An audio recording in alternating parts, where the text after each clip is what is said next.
kwamba kumbe wakati wa ukopaji wa pesa hiyo ilikuwa unasaini fomu inayosema nakopa, na wakati huo huo unasaini fomu inayosema nauza nyumba.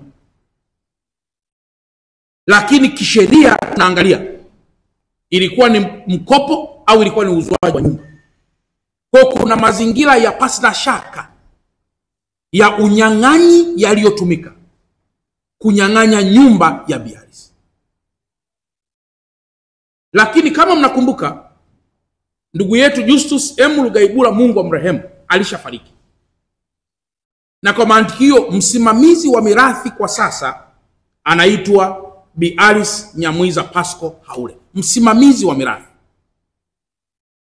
Kwa lugha nyepesi ni kwamba ingelikuwa katika sheria za kawaida, hati hii ingehama kutoka kwa ndugu Mohamed Mustafa Yusufali kurudi tena kwa Justus M. Lugaibula. Umenielewa? Lakini kwa sababu Lugaibula amefariki, hati inarudi kwenye jina la msimamizi wa mirathi. Nieleweke hapa kwamba Bi Alice anaonekana kwenye hati hii sio kama mmiliki, bali kama msimamizi wa mirathi.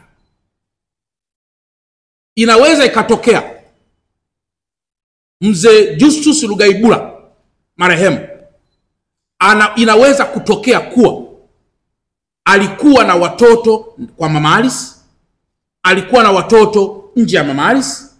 Watoto wale wanaweza wakawa si wa Mama Alice, lakini wana wajibu wote wa kisheria wa kufaidika na mirathi ya mali ya Justus.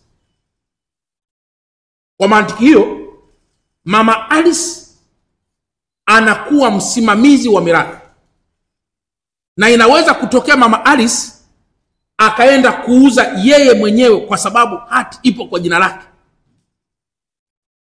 Akifanya hivyo bila kushirikisha familia yote ama watoto wa ndugu Justus, Bi Alice atakuwa amecreate mgogoro mzito kuliko uliosoviwa muda huu.